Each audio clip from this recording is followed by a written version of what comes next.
There we go. Got it. It works. Good morning, Dr. David, and good afternoon, everyone, and good evening, our Mongolians in Mongolia. And we are so happy today to host our Learn Session number 3 for the year 2023. And today we have the world-renowned evaluator, Dr. David Fetterman, who is a past president of American Evaluation Association and also a professor. And then he has published 17 books, including his latest book on empowerment evaluation.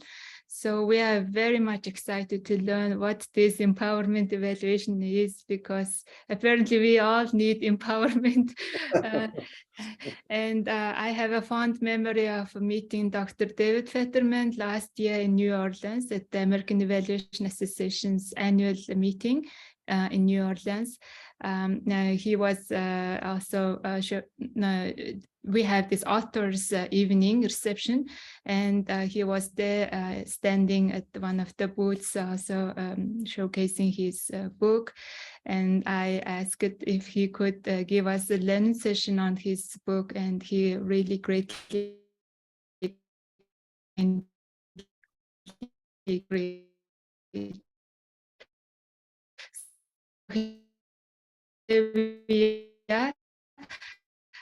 And over to you, Dr. David. Okay, thank you so much. Let me do a hi, how are everyone? Good to see you. Thanks for having me here. Appreciate it. I'm going to do a share screen in 1 second so that we can take a look at some of the slides that I have in mind for everyone for today. And it looks like there's not perfectly stable. Let's take a little bit of a delay, I noticed. So I'll give it a second. There we go. Sound like a question. Tell me if you can hear okay, because a little bit of a delay over here. But I think it's probably okay. Give me a second like this. Can you see the curtains open now? Okay. Beautiful. All right. And let me know if it breaks up, because the connection's a little bit weak sometimes on the voice. So you let me know if it's all right. So welcome, everyone. I do have a new book coming out, Empowerment, Evaluation, and Social Justice. I guess that'll be the 18th book or something. And this one is pretty exciting. It'll be out next month. You get a highlight of some of the key aspects of empowerment evaluation today, and you'll see why it leans towards the issues related to social justice. And your point was well taken. You said we can all be more empowered. I believe we can be all more self-determined and more empowered on every level. We need to go and maximize our potential. So briefly, we are operating in about 17 different countries, from Australia to Ethiopia, from Nepal to New Zealand. You can see it's quite a global journey. Now, what I've learned in the process of all this is that you only need one thing to make empowerment evaluation work, and that's a desire for a better life. I'm working with a woman here who's in a squatter settlement in South Africa. They don't have really electricity, very little water. It's a desolate situation for thousands and thousands of people. But if you look on the right side, top corner, they have a daycare.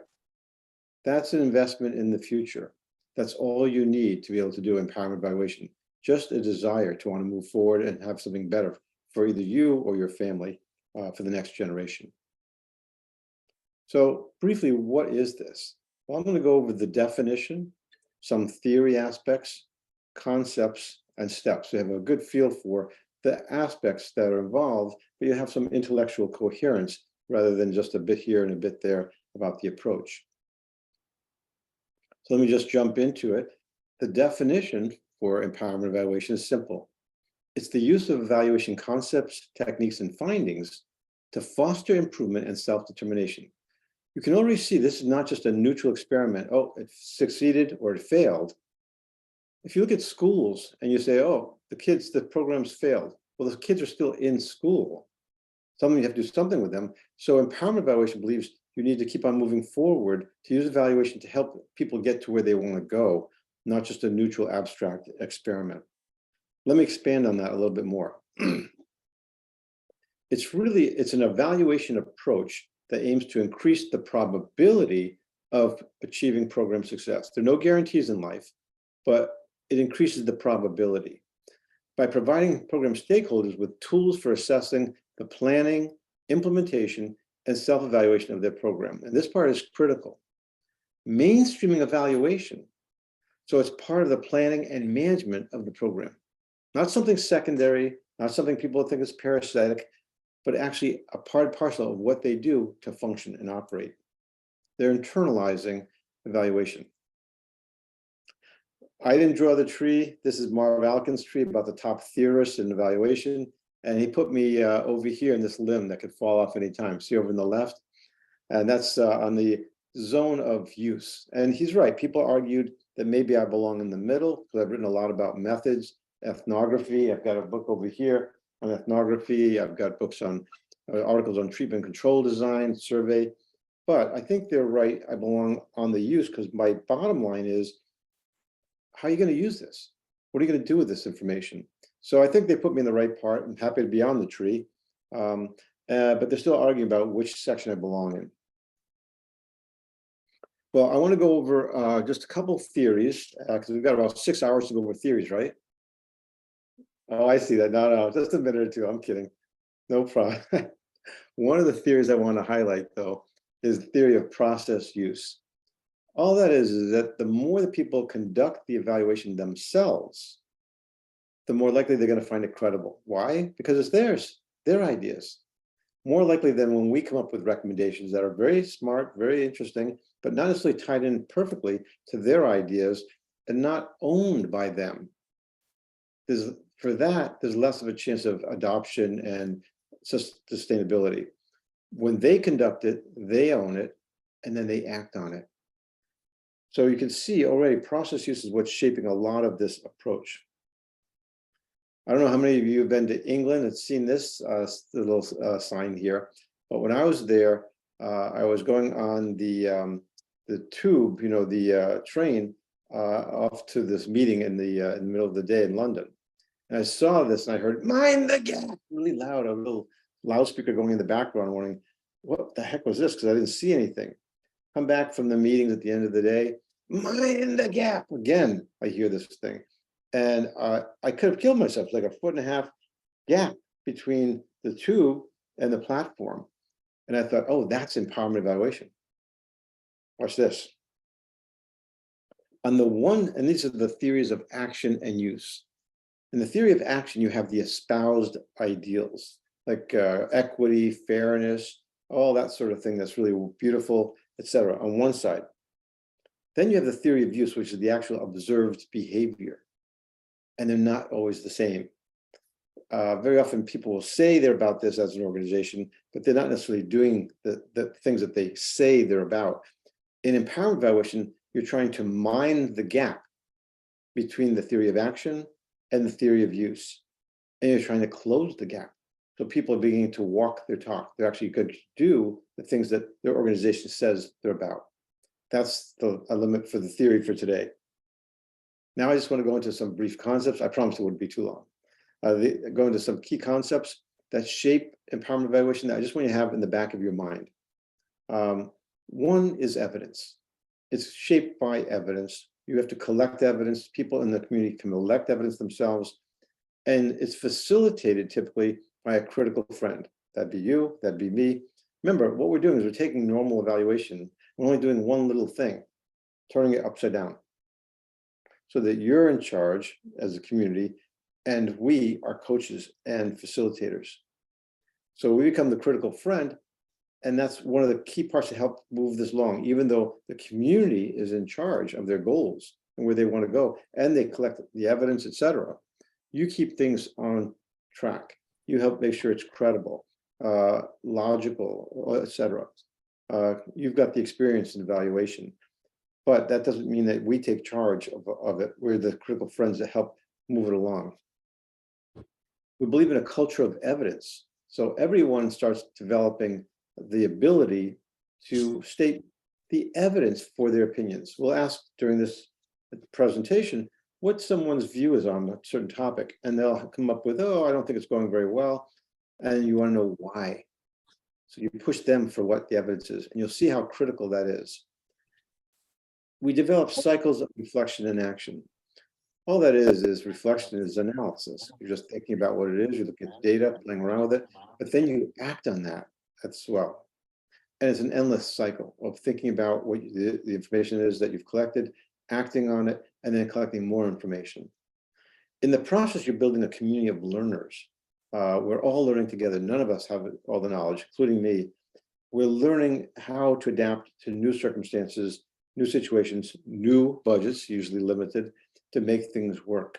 In the process, we're becoming reflective practitioners, where we're all thinking about what it is that we can do to make things better and improve what we're doing on a daily basis. Anyway, these aren't to memorize. I just want you to have these in the back of your mind as you think about this, and you think about empowerment evaluation. These are key concepts. The most important one, though, I want to make sure I highlight, is this role that we play as critical friends. Because I got into a big argument with Michael Scriven at one meeting, and he said, David, you know, we're all adults here, and we can't depend on having like somebody help us out with something in a project or whatever. This is just our responsibility. And I went home and I thought, well, he's got a point. I have to think about it. And then I thought, wait a minute, my daughter plays volleyball. She doesn't play without a coach. She does pole vaulting type things. So I'm not going to let her do that without a coach. I decided to go back to the gym because my only exercise was going from the parking lot to the classroom, but I don't want to kill myself. I don't want to hurt my back. So I got a coach. When you think about it, financial advisor is a coach. And you think I'm going to let medical students just go and do whatever they want without being coached and facilitated? So as I thought about it, coach is normal. Why not have it in evaluation as well? And this is Linda Delaney. She works with me in Arkansas. We're trying to keep minority kids away from tobacco. And she facilitates the process. They're in charge of the evaluation and where they want to go, what they want to find within the context of the existing agreements, contracts that they have. It's not that you just do whatever you want. You already have a contract, you already have some agreement, there's some money that's going to be exchanged.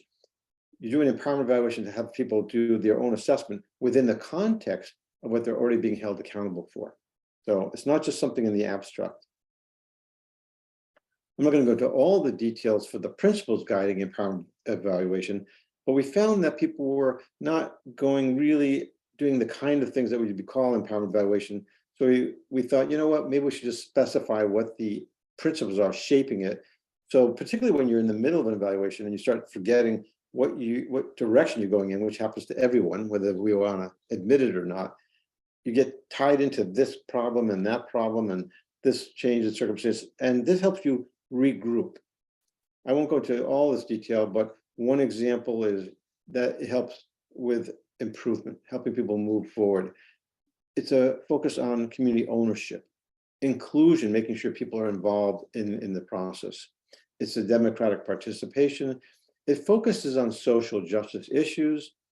It respects community knowledge. It also values evidence-based strategies. Some groups are only interested in community knowledge and they throw away all the scholarship that's been done. We believe in both. If you're not doing some degree of capacity building, helping people learn how to do their own evaluations, then you may not be doing empowerment evaluation. You want to make sure they're learning how to do a lot of this stuff. It shapes organizational learning, and it's still about accountability. It's not just a warm, fuzzy, this is great kind of approach. It is, it's very nice, but the question is, did you still do it at the bottom line? So that's definitely a critical part of it. Oh, there we go. I won't go into detail about all of those concepts and those principles, but for those that want to look into it in more depth, we have in this book, Empowerment Evaluation Principles and Practice. It's in Chinese, it's in a number of different languages. And the reason I mention it is if you want to learn more about it, you can see that there's high levels of empowerment evaluation, medium levels, and low levels. And even the low level is better than zero.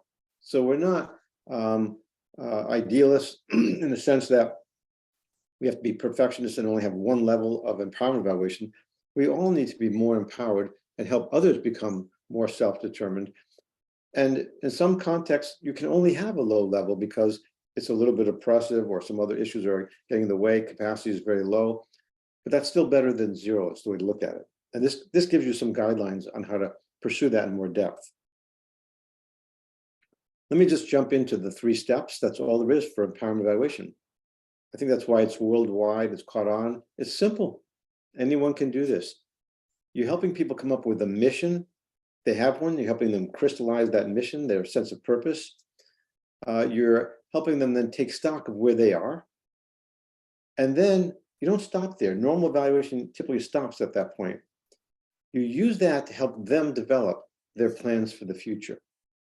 So you see how powerful this is?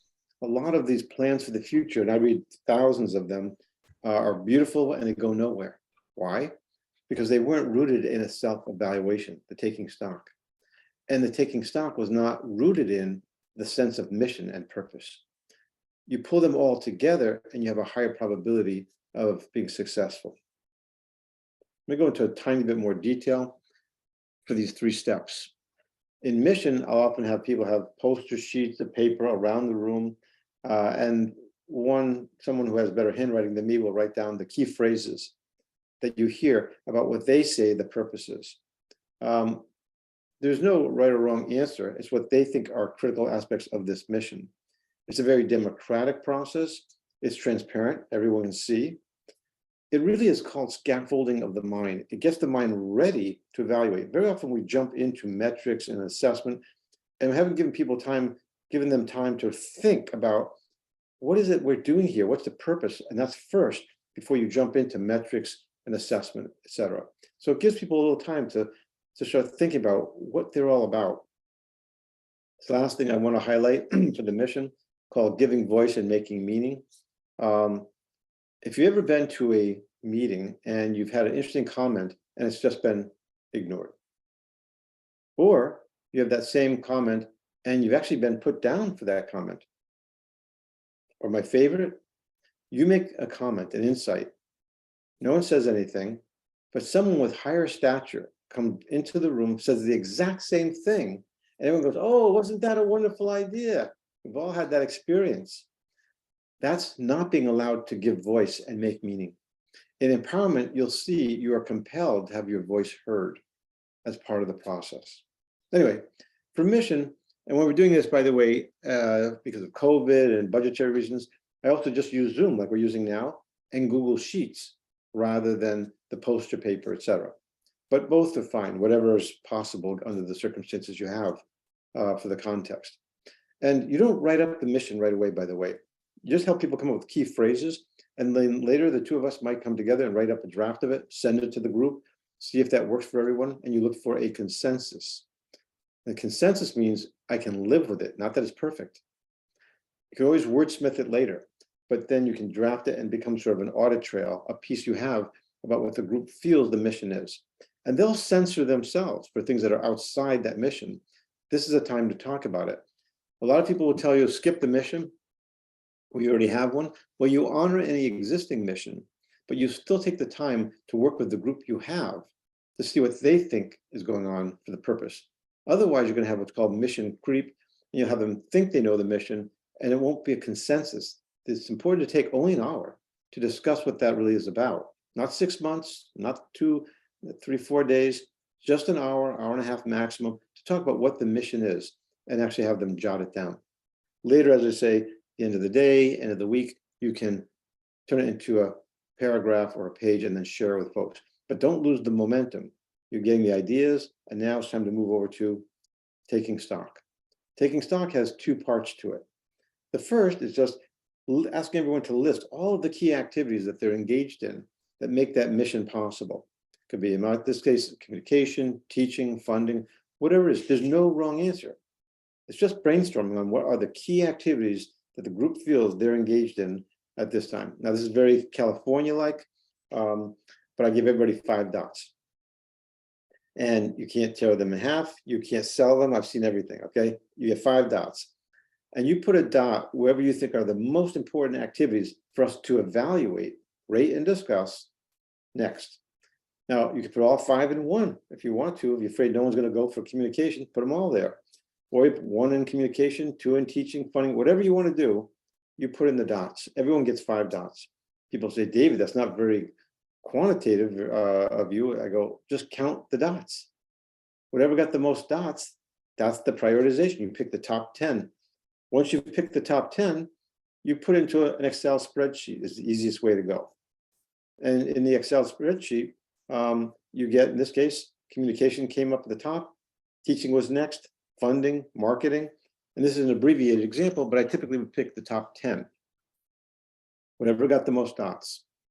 Then I ask people to rate each of these topics, these activities. How well are we doing on a 1 to 10 scale? 10, you're doing perfect. 1, the pits, awful. So this is a real abbreviated example. That's my initials, DF. I was part of a California Institute of Integral Studies, another institution, not just Stanford, when we were helping them get through accreditation. I was a professor there as well. Well, I gave it a 3. Why? Evidence. There were overlapping meetings. There were no agendas. There were impromptu requests for meetings in the middle of the day with no plan, etc., and no warning. So that's my reason. Now, it's very important to listen to my reasoning. The evidence helps me know how and what to do when we get to the next stage, plans for the future. I'll come back to that. Anyway, you can see across the SEC is the secretary there, and she gave it a 3. Well, she's a better social scientist than I am. She actually has the written documents to show overlapping meetings, but was afraid to say too much about it during the course of the year. Well, we see this person in the middle gives it a 6.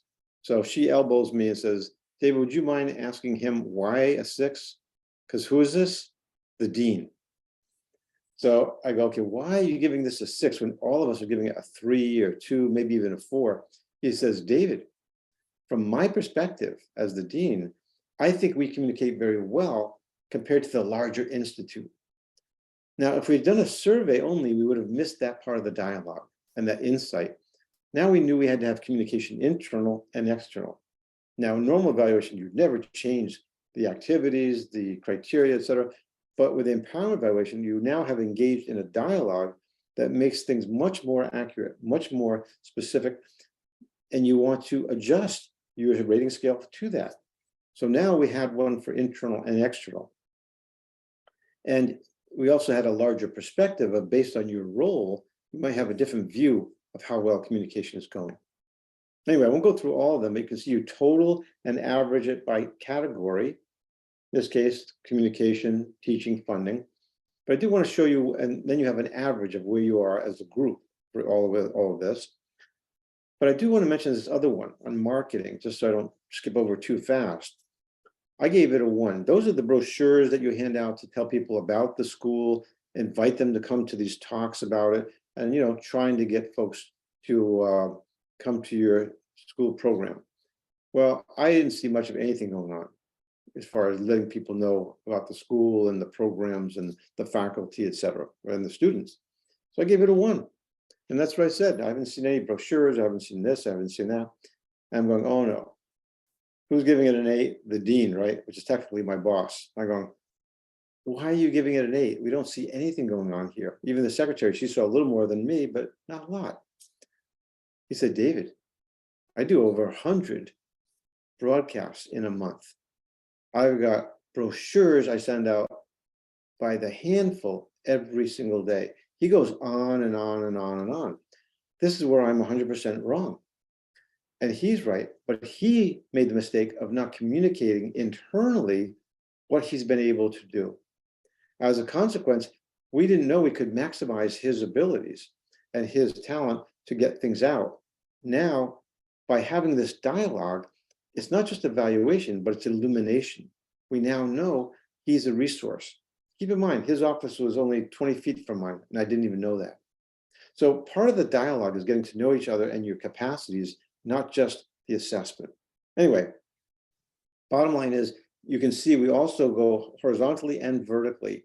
You can see the reason I gave you the averages on the bottom of each individual is this is a way to have what's called norming. It's a way for us to learn about who we are in relation to each other, not from our cultural political, religious self, but from our evaluative core. So I gave it, my average is about 3.25. What a shock, I'm an evaluator. But the next time I say something positive, everyone goes, David, you thought it was positive? Because they can see what my normal score is. If you look at the far right corner, it says 4.25. That's the overall average they gave themselves. Think about this. If I just came into you today and I gave you the Mongolian Evaluation Association a 4.25 based on what I know now, you go, David, stay in the States. You don't know us. What are you talking about? If, on the other hand, you give this to yourself, you go, David, how can you help us? You see how the dynamic completely changes about our relationship when you are assessing yourself and I'm just the coach and facilitator. Very powerful difference when you have this dynamic. It's more of people asking for your assistance as an evaluator to help them move forward rather than running away from you because you have some bad news about assessing their performance. Anyway, you get the idea. Missions first, taking stock is second. It has prioritization.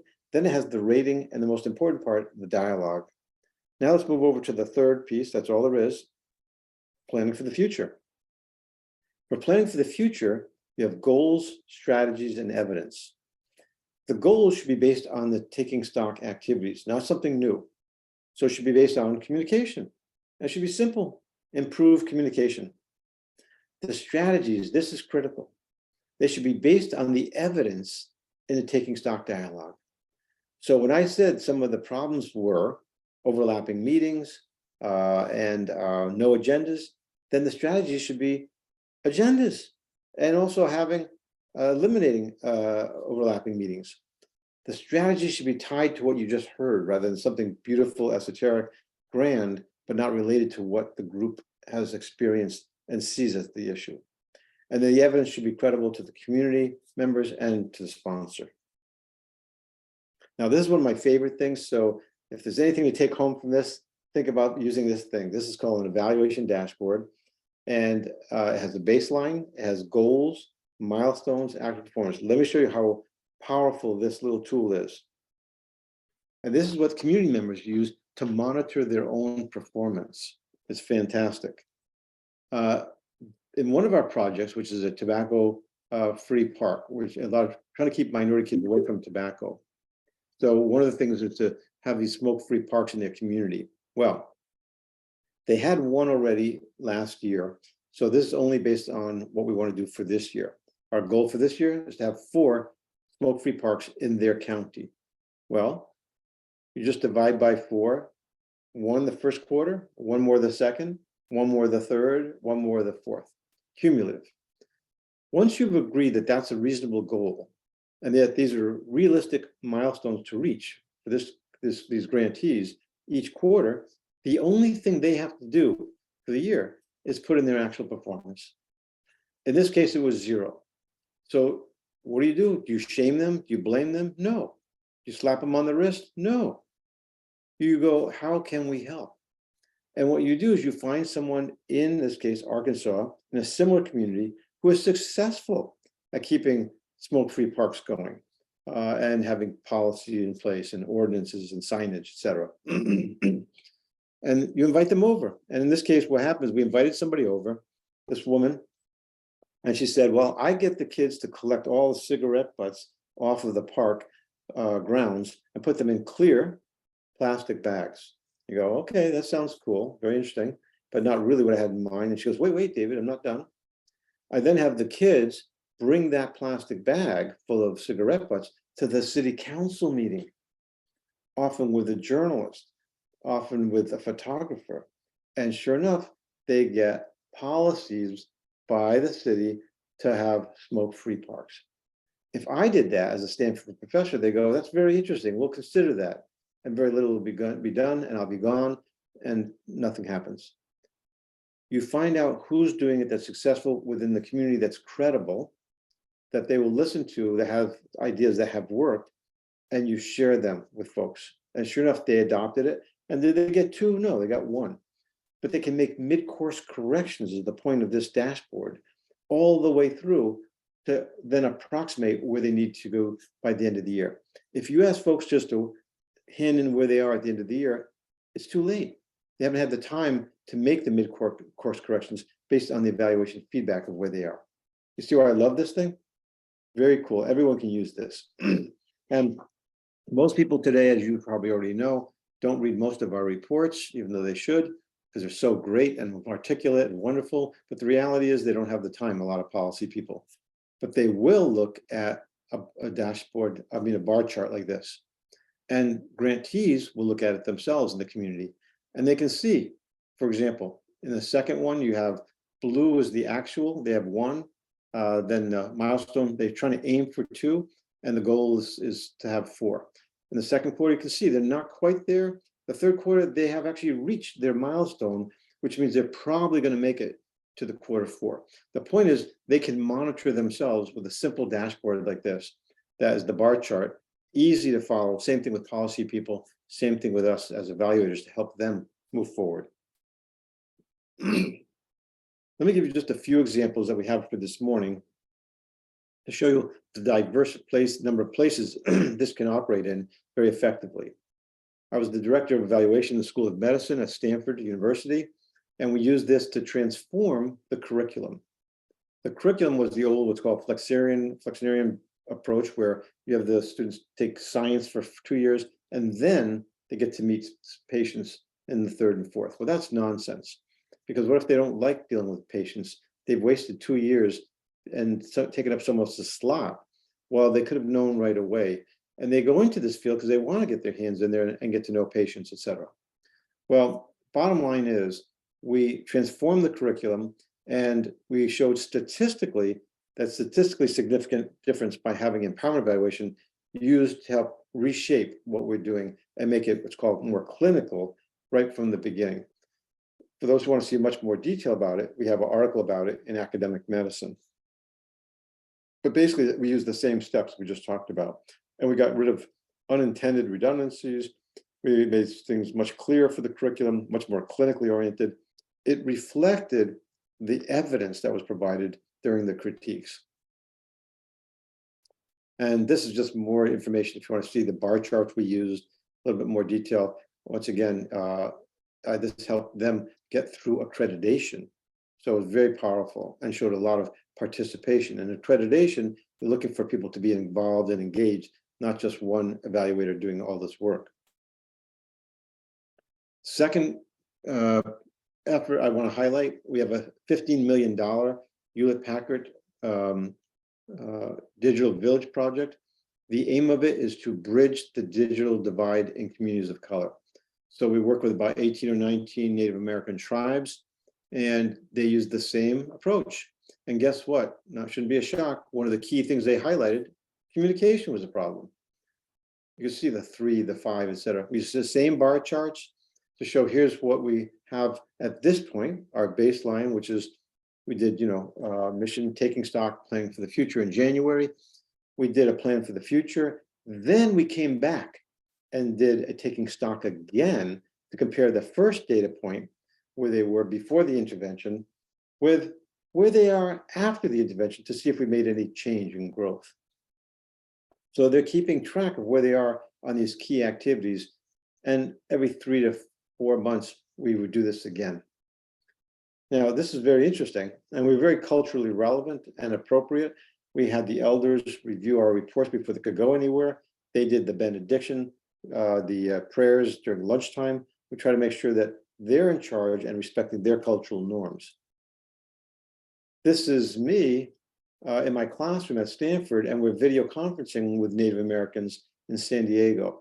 This picture was worth $15 million to Hewlett-Packard because it had face validity. It showed that we were actually accomplishing the objectives of helping them bridge the digital divide in communities of color by having a video conference. They didn't even have computers when we started. Now they've got routers. They have their own servers, and we're actually connecting with them, not just within the reservation, but outside all the way to Stanford. So to some people, statistical significance was critical, like for School of Medicine. In this case, pictures were what was credible when you talk about the language of power. that was important to Hewlett Packard, the sponsor. I'm jumping ahead because we don't have too much more time to another site. We work also in extremely rural areas on academic performance. This is the area we work in the south part of Arkansas by the Mississippi area, where the towns are literally falling apart. Maybe one package store open. And in those areas, you have to keep in mind, people say, David, why don't you just fire everyone if the teachers aren't doing very well? Well, how many of you are going to be willing to come with me 3 hours deep into the deep south to a town that has nothing going but that, and you want to work with me for 3 years? I don't see any hands going up. I'm guessing that that's a no. So you work with the people you have. Now, we also invited other faculty to help co-teach with these other teachers. We invited ministers, we invited business people. We used people in the community, but by having other faculty teach with the existing faculty, the students don't lose out in time, no one loses face, and they're getting taught basically how to improve their pedagogy in real time and not wasting the students' time or theirs in the process. Anyway, bottom line, in the red, we did the taking stock, and you can see 4.7, 5.3. These are not all 9s on a 10-point scale. People see this as a window of opportunity to critique what they're doing and hopefully fix what's broken. So these are the ratings. We then did the intervention, like updating parents, and sure enough, guess what? Since between August and January, we actually improved our ratings. Same thing for almost every category here, because we were allowed to make mid-course corrections when we were doing these interventions. If some didn't work, like updating parents, I had this great idea of electronic kiosk. Well, not everybody has computers. So we used the old-fashioned piece of paper in the child's knapsack, and sure enough, that updated parents. They were more pleased, etc. My point is that we had gains on almost every category. And most important, we improved standardized test scores. They were about 59% of the kids were operating at the 25th percentile, which is about as low as you can go in the United States. And we got it down to only 38.5%. This is miraculous because in the preceding 6 years, it was only going down further and further. And we're not specialists in language or mathematics or whatever. We're evaluators, but we're methodical. We use Stanford Binet the way it's supposed to be used, which is to identify and diagnostically speaking, where's the issue, where are the problems? So it shows the child has a problem with math. What's the problem? Rounding, let's work on rounding. What's 3.5? Let's do it again and again and again. And now we can talk about testing.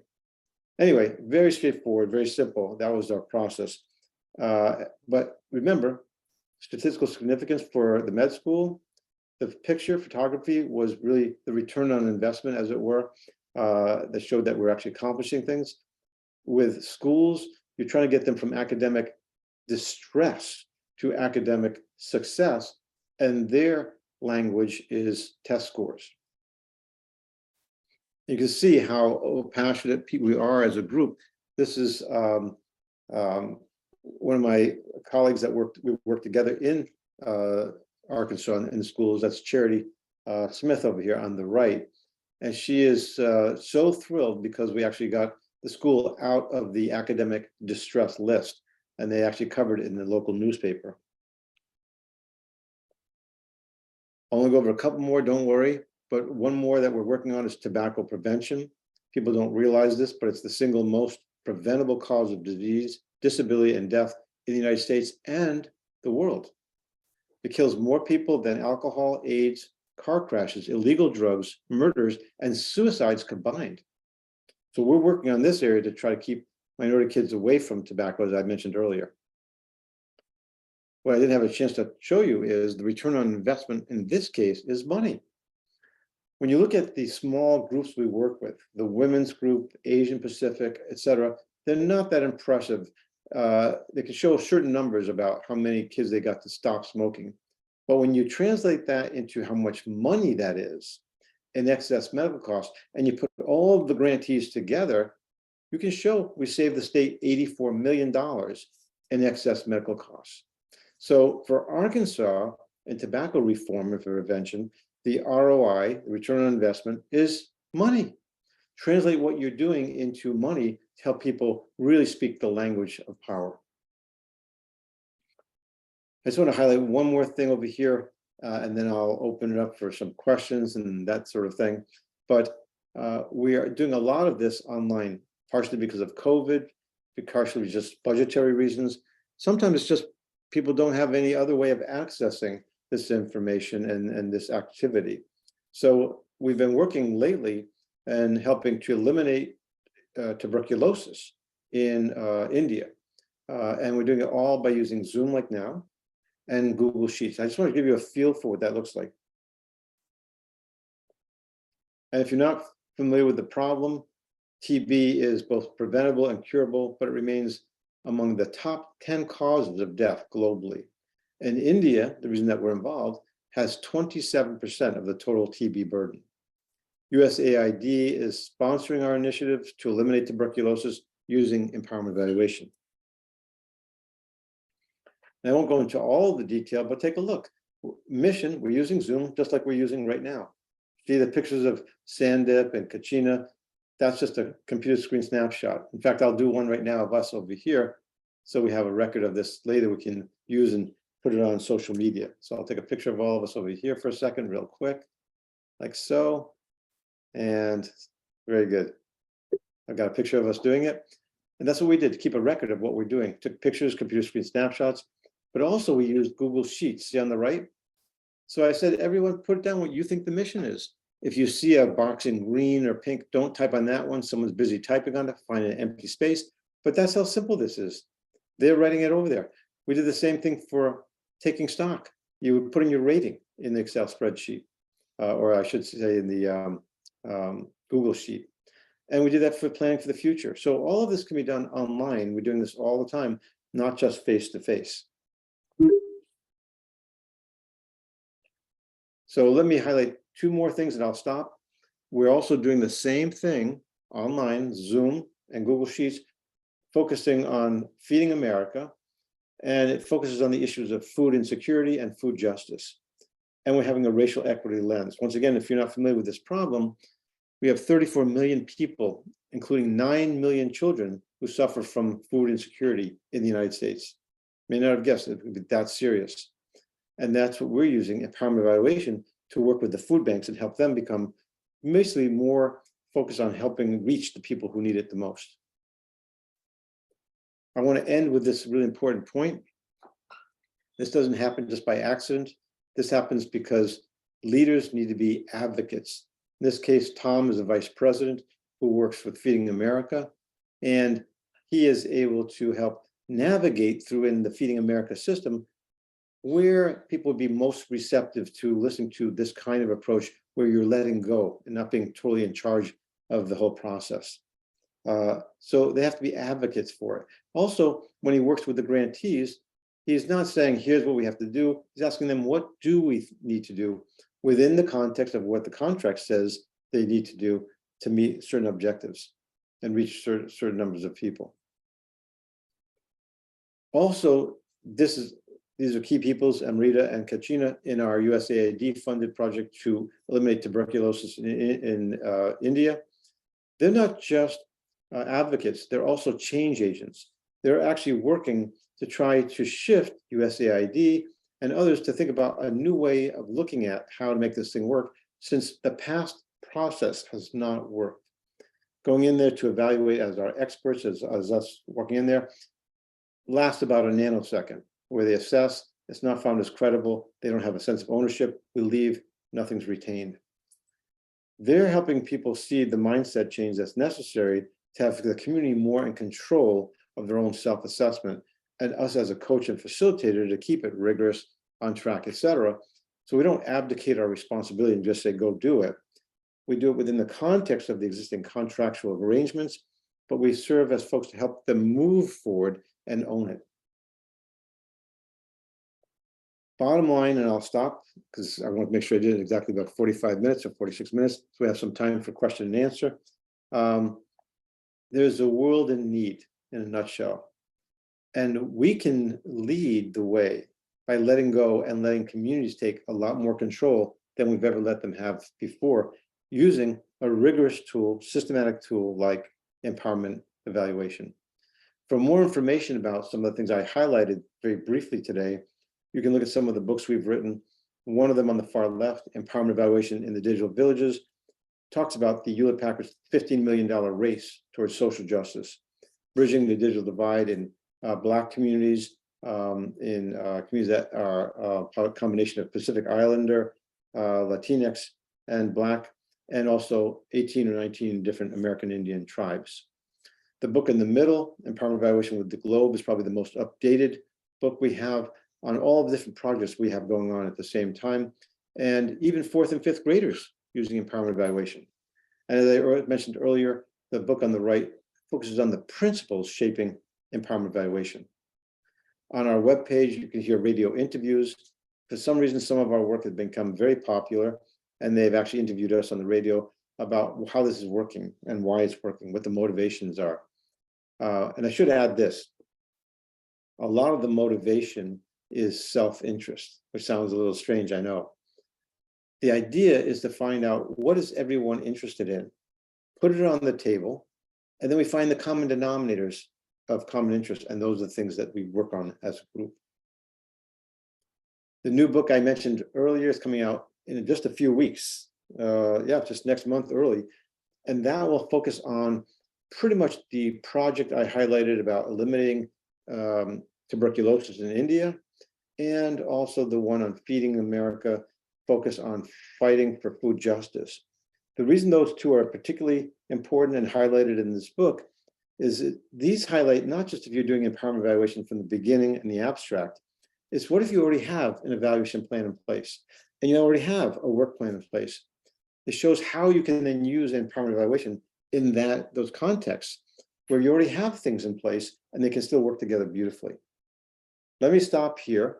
I hope that's helpful as a good introduction to empowerment evaluation. Let me stop sharing over here and see what questions you have and what you thought about this and what ideas this maybe brings to your mind in the process. I hope that's helpful as we talk about empowerment today as a core introduction. Yes, thanks very much, Dr. David Fetterman. And it was so great to learn about empowerment evaluation more in details, because to me, before your book or before your concept of this, I have never heard this term. I know as a participatory evaluation, and that's as far as we can go, making people more empowered and giving a voice to the evaluation process, right? So I really liked the concepts of evaluation, empowerment evaluation, that everybody puts what their vision is and what their goal is together from the very beginning. So before maybe giving to the audience the questions, I have one question, if I may.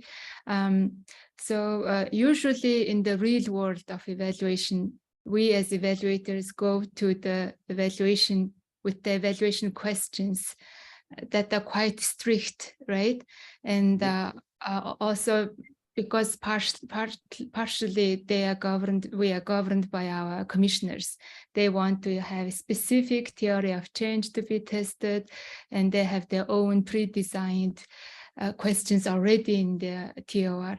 So while I was hearing your speech presentation, it is like you are going there as a blank page, right? And the community, they create almost the evaluation process. So I was just wondering how you see the sweet spot, and how do you compromise, or like how do you breach these challenges from the commissioner side and also from the community and you as an evaluator?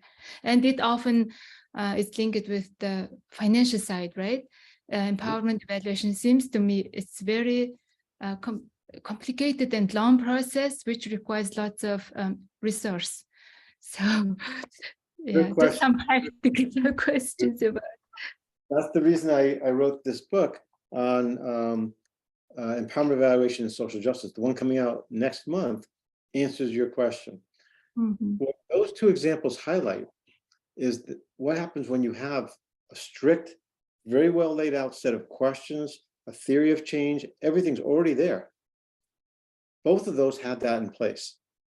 And both of those then found they were running into obstacles. They were not getting the kinds of information they needed. The people in the community were getting turned off by having evaluation done to them instead of with them, for them, or by them. So they were pushing back against it. I was lucky enough to have leaders in the organizations who knew that it was not working very effectively and said, we need to have, in this case, empowerment evaluation brought in so that we could take one step backwards. In other words, we don't throw away everything we have to do. We have to still do all of that stuff, but we can take one step backwards and go, what do you think? Gather all that information and then align their interest with the existing questions. And then you can merge them together, because then the questions that you had initially make sense.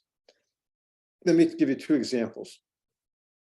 I do a lot of work in hospitals where you have what's called satellite pharmacies. They're little small pharmacies for the peds, another pharmacy for oncology, another one for whatever.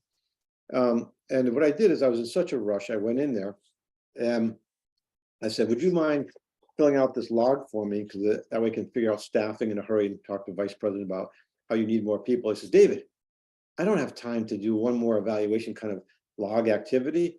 I said, I'm going too fast. I'm sorry. You tell me, what is it you need? What do we need to do here? He said, David, if I wrote down every prescription I'm giving and how much time it takes, that's a log. That's what I was asking, but it's coming from them. Here's the similarity. In the Feeding America project, which is with food banks around the United States, they already had a requirement on how much poundage they have to have for food distribution. They had to have how many ethnic groups are involved in the process and what the percentages is. Very strict idea of the theory, as well as a very specific list of questions. They had whole survey things, hundreds of questions that they had to respond to, right? And of course, they're thinking, if you're a grantee, you're thinking, this is ridiculous. I'm getting overwhelmed with all these questions. I'm going to alienate the people I'm working with by forcing all these questions, but I'm required, right? So I know what you're talking about. So what they did is they went back a step and said, okay, well, here's what we're trying to accomplish. We're trying to accomplish reaching people who really need it, that we say we're trying to reach. And here are the tools we're using to do that, et cetera, et cetera. Well, when we got the plans for the future, you know what would be nice to know? It'd be nice to know which ethnic groups you're reaching. That was the original question. But now it's important to them because it's within the context of what they're asking about. Now those questions can be reframed and make more sense. So my parallel is to what you're asking is, yes, that's why I wrote this last book, is to show people when you have strict theory of change, identified very specific questions. In Starbucks, in Feeding America, we had questions that were very specific about what you would ask to see whether the people reaching the minority groups that they're supposed to be reaching, whether minorities were involved in collecting and distributing the food, and maybe whether they were even on the board and policymaking. Well, those are all interesting questions, and there are so many questions that are irrelevant to a grantee who's just trying to get the food to people, but they're required as part of the devil's bargain, as you're pointing out, to answer all those things that are regimented. You don't throw those away. You just take a step backwards to find out what they want to do, and then you find that out, you then can take those old questions and they then get reframed as something, oh, I want to know that, because most people, like in schools, they don't want to do boring attendance, but that's a requirement. When you're working to reduce the dropout rate, and we agree that's important to do, you go, well, one way to test that without having to come up with a whole new survey is take attendance. So the thing that's the most boring that you didn't want to do, that you were required to do before, suddenly becomes instrumental when it's been reframed. Is that helpful? Yes. Wow. Great. Thanks very much, Dr. David. I look Actually, forward to having your book. So it's next month out. Next month in April, it'll be out by through Amazon, and it's Garland Press, and they've done a beautiful job with the illustrations and that sort of thing. but I think we have another question. Dr. Indori? Kanjarek. Yeah, can I help you? Hello, and thank you for presenting your some ideas with us. Do you hear me? Sort of going in and out. Now is it better? No. Yes. Oh, yeah, now I can hear it, yeah. Okay. So thank you very much for your time and efforts and presenting and giving ideas to us. And it's very impressive that you have done this empowerment evaluation part for the development of the evaluation world. And I was having a question about this, the last part of your approach, which is planning. Because mostly the evaluation is ended up, as you say, like we evaluate this, it's bad or good, you should do that, you should do that, but it's not really planning, it's just stopping evaluation. But what I see the difference in your approach is that more like planning. But most of the times, for example, these procurements and development projects, evaluation of end-line stage of the closure of the project, stuff like that, they are already mostly ask the kind of what's happened as the evaluation, not really planning, because the development projects like UN and World Bank projects, they finish something and they want to write a proposal for the next phase or the extension of the project, but they don't really, from the beginning, the evaluation of end line of the project is really to finish the project, not really to continue to the next step. But if your approach is taking place, it seems like the planning of the next phase or planning of the next proposal is kind of part of this empowerment development. So Yes. that I think it's very important, but in most cases, they think it's like finishing.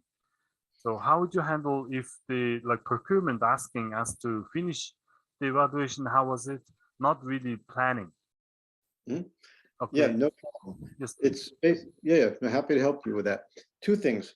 One, you've got, this is one data point, say in January, just as an example, and the next one is in December to close it, right? Well, in between, every couple months, you can be doing a formative assessment of where things are, and then plan for the next quarter. So even within the existing structure, when you're going to have a summative assessment by the end of the year, you can be doing formative work that then says, here's what our plans are for the future for the next 2 to 3 months, not years. You see what I mean?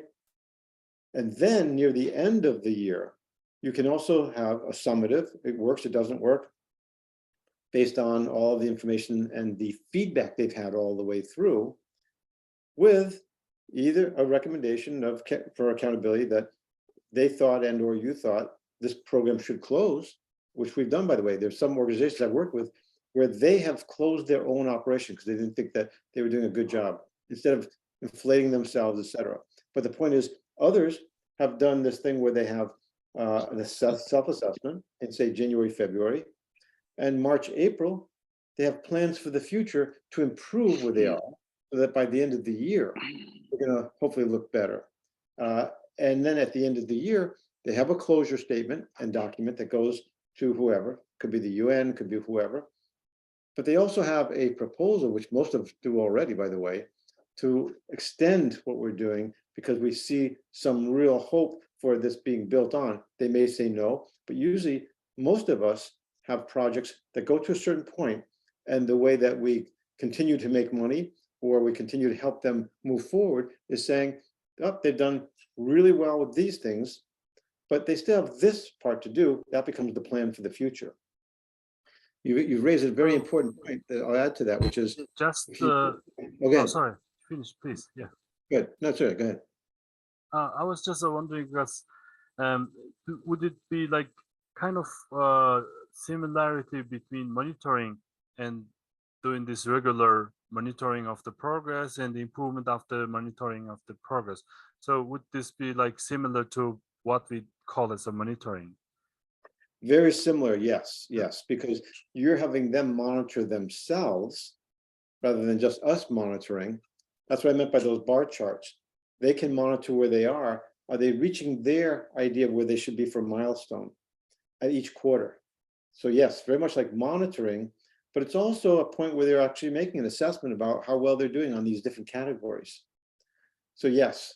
Now, let me add one more point that you'll find kind of interesting. None of us like to talk about advocacy in evaluation because that's not what we're supposed to be, right? We're supposed to be neutral and objective and blah, blah, blah, all this crazy stuff.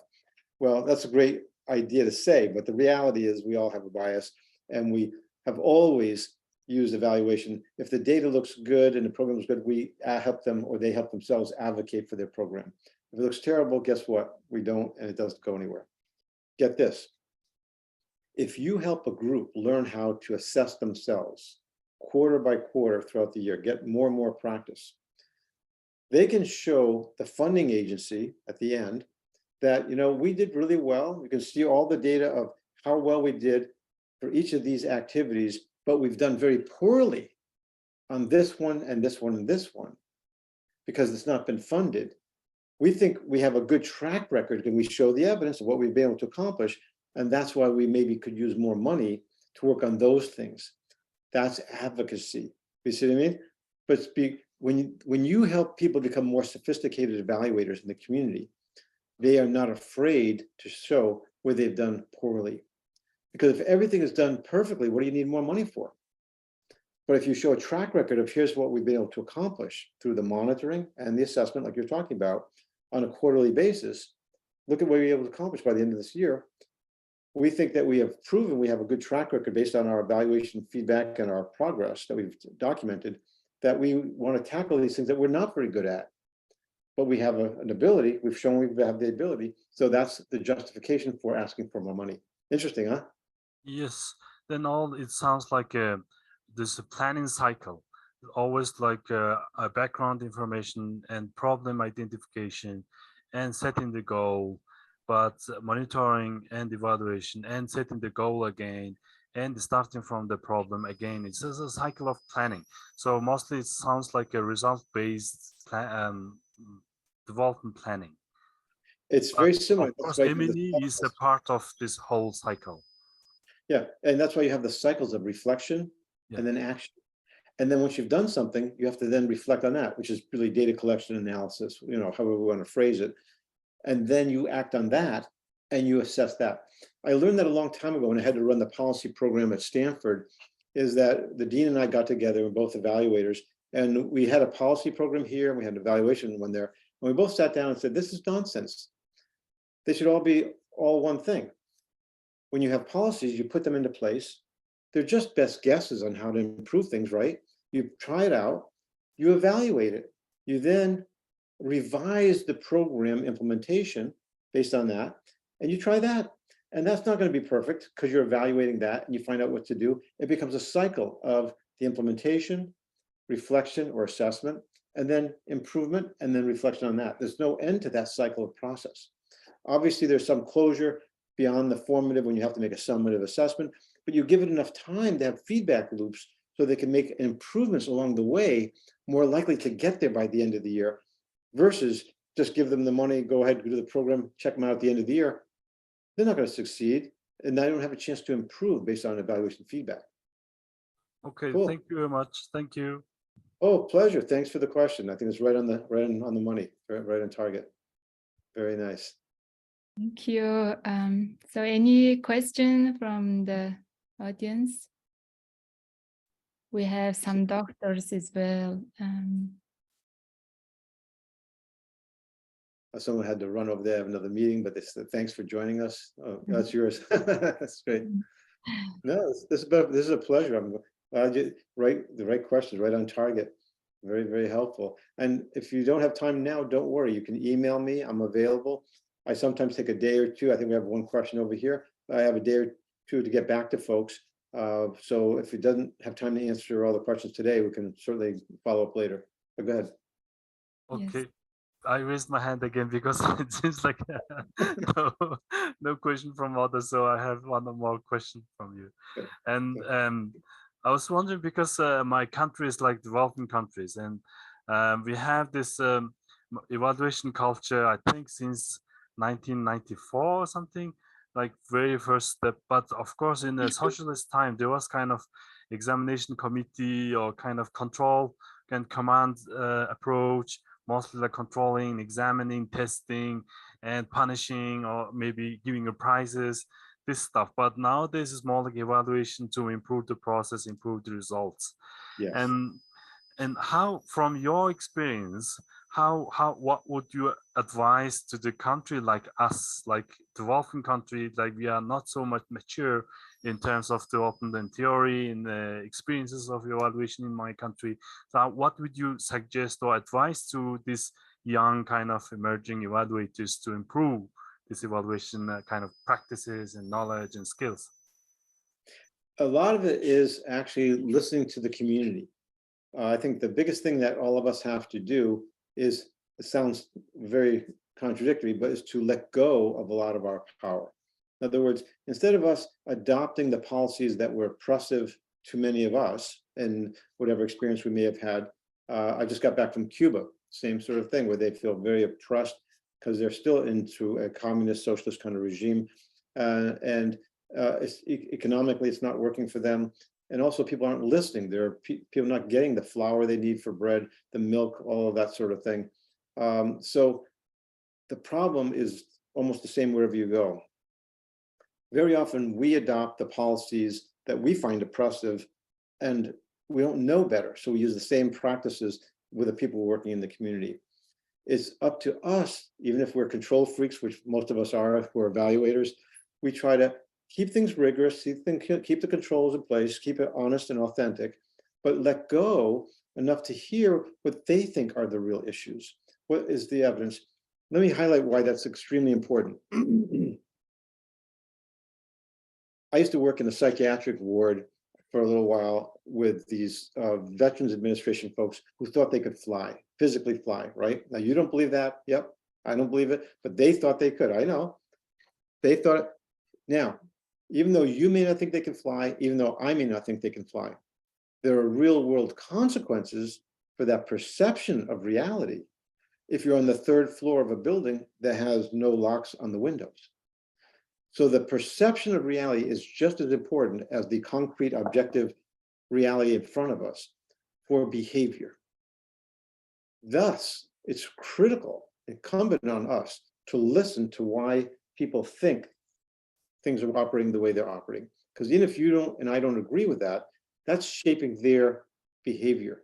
It's shaping what they're going to do in terms of participating with food programs, with health programs, etc. Is their perception of how they're being treated, of how they're being understood, or what the real dynamics and problems are.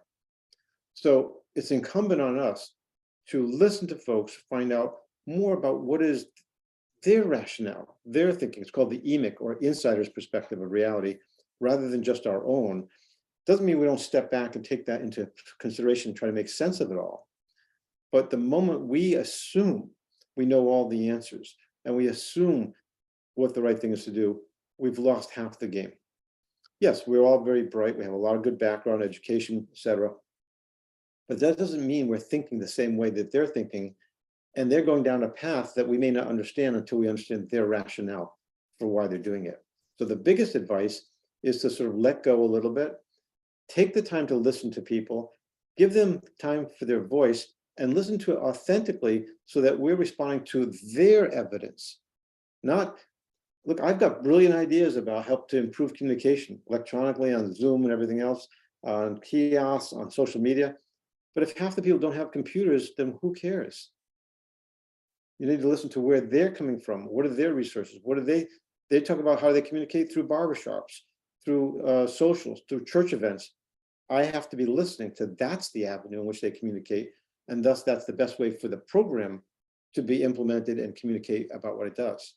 So I would say the best advice really, obviously, always improve your skills, be open to new things, with caution, but at the same time, try if they have some, credibility. But the core of it all should be more community control and community input, but have them learn to build their own capacity. The more that people can do this in the community themselves, the more we as evaluators can actualize our own potential. Otherwise, we will always be trained pretty well and only do a tiny little bit because they don't even have the basics in place in the community. If they have the basics in place to help self-assess we can operate at a much higher level. So it helps all of us to let go and have them have a little bit more. Go ahead, Nin. Just Yeah. to continue our discussion, because there is a kind of bias called the strategic bias from the community members. Sometimes the community is led by one or two like leaders, like for example, this Muslim groups or Kazakh people, and the leader says something and all the others just follow. And I ask like, hey, do you have any idea then other than this leader? And then others say, no, we just follow the leader. And this kind of strategic bias, especially these developing countries, so that they believe sometimes superstition, or they believe sometimes the culture more rather than the problem identification that we see as experts as this is a problem, but they see it's not a problem. So then there's kind of mismatch of what they think, and but of course, as you said, we can't like persuade that our opinion is always right. Of course, we have to listen to them and then what they think as a real life problem. But of course, the problem should be kind of realistic instead of some kind of superstitious thing, you know. And then it's kind of based on then it means like it needs like lots of kind of expert knowledge and skills to identify and communicate, and this is kind of facilitation kind of skill among those community discussions and other things. Here's an example where it sort of fits in, where we may know a certain answer, but it's not going to work if the people in the community have their own superstitions. And here's an example. In South Africa, when someone in the squatter settlements or townships has AIDS, HIV, well, they're considered an outcast. They may want to kill them. They're considered too dangerous to be in the community. Well, that means they're not going to admit that they have that problem, except to their local, what we would call a witch doctor or spiritualist, etc., faith healer. So what we've done is we've worked with these faith healers, and you may not believe in them in terms of their incantations and the superstitious stuff they've got and the candles, etc. So you may not believe in that, but they believe in that. So they're willing to talk to them. So we have now authorized them to be a legitimate entity that then gets that information to us to help that person when they've been too afraid to come to a government resource kind of center. So once again, another reason to listen to what they have to say, even though it may sound superstitious, it may be, you think mumbo jumbo or whatever. If that's the group of people, medical people, that the community members believe in, then you legitimize those individuals as a conduit for assistance, so that they may continue to help them with burns and scrapes and spiritual problems, but they also know their own limitations. When it comes to HIV, they're then happy, as long as they're recognized and respected, to then bring them over and counsel that person to go to a traditional medical Western physician or something. See what I mean? Once again, that's why we may think something doesn't make sense, it's superstitious, it's whatever, not scientific. But if they believe in that, then our job is maybe to legitimize, not to say they're illegitimate and they don't know what they're talking about, but in fact to recognize that they actually have some useful role in counseling these individuals, and maybe the gateway, if we respect them, to move over areas that are beyond their view of their competencies. Just another quick example that I've run into, and why it's so important to get the insider's view, respect the existing social structure, the existing religious issues, all of the other things going on, so that you can translate and share what you may know or the group you're working with knows, to make that possible. I've had many programs like that where when I first started doing a lot of this work, there were a lot of Cubans and Puerto Ricans that were dying in the United States, and they had physicians and they had everybody else you can imagine, epidemiologists. Nobody could solve the problem. So they called in medical anthropologists like myself and evaluators, and we followed individuals and talked to them about their faith healing approach, about their curanderos, about the spiritualism, candles, you name it, with respect for what they're doing. Well, we later found out that many of them were getting root medicines like digitalis, foxglove, from their faith healing physician, as it were, or doctor. And they were too embarrassed to tell the Western physician doctor that they're getting this foxglove, so that the doctor was often giving them digitalis, which is the same thing, just in synthetic form, and then overdosing. Only because we were able to listen and respect what they were doing with these herbs that we thought were nothing. When you do a titration of them, they're very serious drugs, actually, not necessarily in the same prescription mode as the synthetic one, but very powerful. And if they're too embarrassed to tell a physician, and the physician's too arrogant to say that the local herbal stuff is meaningful, that's just a bunch of mumbo jumbo. No, listen to what they're doing and what they're taking, or probably taking for a certain condition, and you'll know that you have possible untoward effects of having those combined. So I've been through this many times where it's really important to respect the local community's views about what is reality, what's important, who they respect, who they're willing to talk to, because you find out who they're not willing to talk to.